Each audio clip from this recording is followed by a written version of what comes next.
going to move on now to Greatest Days, which I think some on this panel may have strong feelings about as well.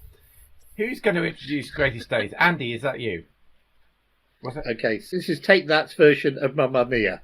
Basically a musical based around Take That songs. Here's a clip. Win tickets to see your favourite boy band reunite in Athens. Are you ready? I am ready. Today this could be. Are you screaming yet, Rachel O'Flynn? Greatest day. Big fan, eh, Rachel? I'm their biggest fan in the whole entire world. Do you know who you're going to take with you to see the boys? It's 25 years. Double trouble? Where is Rachel? Here I am. So we'll stay with you then, Andy. What was your take on Greatest Days? Yeah, I went to see this and they had the footage of the premiere for about half an hour before the film with Take That singing in concert in Leicester Square before going in to see the film. I enjoyed that half hour more than I enjoyed the nearly 2 hours of the film. We should tell people, Take That are in this film, but they're in it for about 45 seconds. I love Take That. I like the music. I love Take That songs. This is another story of girls going on a trip abroad, So we had 80 for Brady. We had Book Club The Next Chapter. And now we've got this. There's a trend this year. There's another one I saw a trailer for yesterday. If a bunch of middle-aged women are going to Spain, what's going to happen? They're going to lose their passport. They're going to get arrested. They're going to fall in and out with each other. They're going to miss the concert that they've got all the way to Spain to see. So I enjoyed the music. I thought the music was great. I thought Aisling Bea was a real revelation in the lead role. That girl can act. I've only known her as a stand-up comedian and seen her on QI before this. Real revelation. I thought she was terrific. I thought the music was great, but I thought the story was all too predictable. So, great music, really enjoyed it. But seeing the real Take That in concert in Leicester Square beforehand was actually more enjoyable than what you've... It's Mamma Mia light. I agree with what you say about that. I thought it did have its moments, this film. I thought it started in a really positive fashion. Once you get over the fact that there's the young girl, Lara McDonnell, in a school uniform being manhandled by 5 middle-aged blokes, it's a bit dodgy. Yes. Once you get over that, I thought that opening sequence in the kitchen where they sang Pray, this is going to be really good, I thought. Yeah. And there was another real high point, I thought, where they were in Athens and they sang Back for Good as a kind of stripped back, almost a cappella version. And I thought that was a really kind of evocative look at these music was great. At these 40-year-olds looking back and with regret at kind of the hopes and dreams that they had as teens and where they were now. I thought that was a beautiful little sequence. But then you had the rest of the film, and there was some really naff dialogue, and there were some really naff numbers. Like, for example, the one on the tarmac was... I mean, you're old enough, I think, Andy, to remember Seaside Special on the BBC on a Saturday night. Yes, exactly. And Seaside Special was this kind of variety thing that the BBC thought you might like to see of various kind of dancers in colourful costumes doing naff dances to the latest hits. And that tarmac scene reminded me of Seaside Special. The other thing it reminded me, Bob, and Emma Scott will be way too young to remember this, but do you remember the Cliff Richard musical Summer Holiday? Yes. In Summer Holiday, Cliff does the bulk of the singing, but the shadows are sort of always there in the background to back him up. They're riding bikes or they're walking along. And the way in which the boys appear alongside the story in this reminded me of that. Yes. I guess my main problem was with the arc of the story in general. And we can't really... We can't drop spoilers here, particularly because Emma hasn't seen it yet.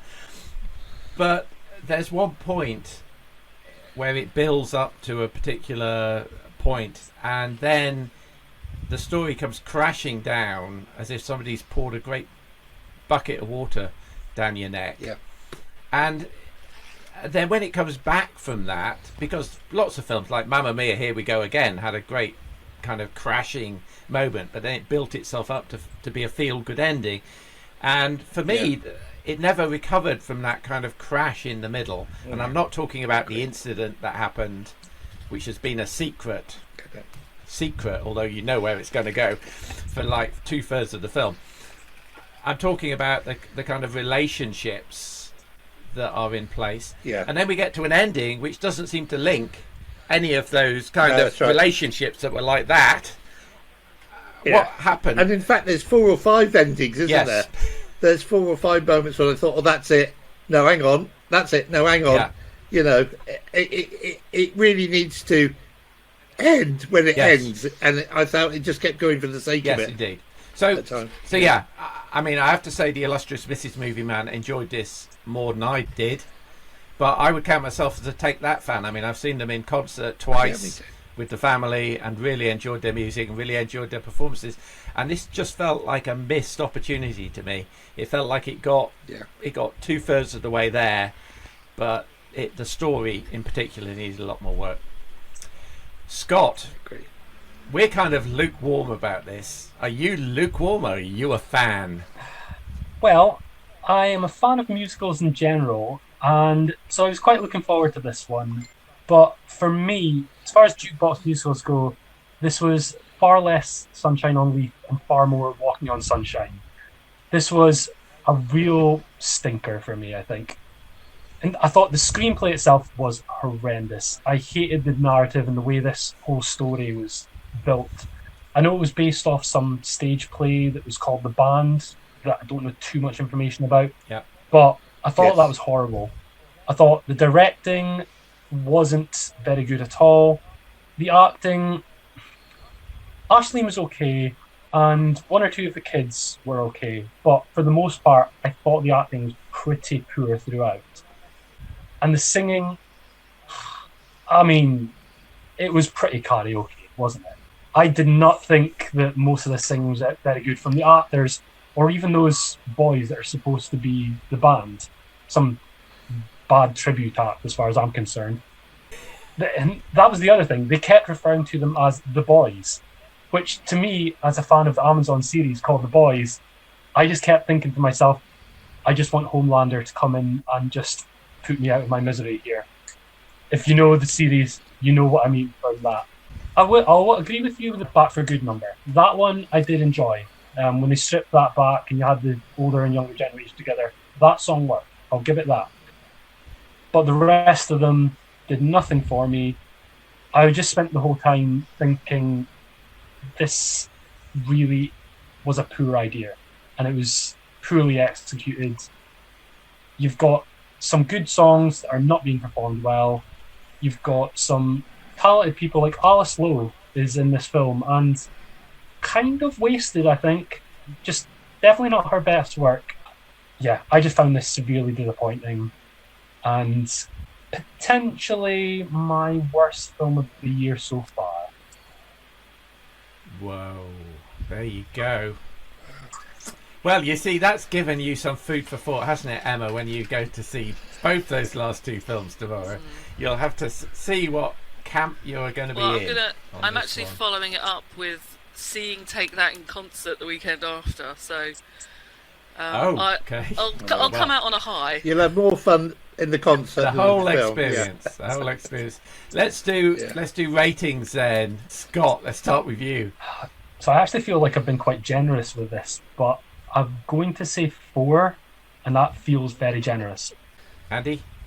Actually, well, I was listening to Scott carefully, and he has run me round a little bit with some of his thoughts there. So I was going to say 7, but in the light of some things points Scott makes, which are well made, I'm going to say 6. Okay.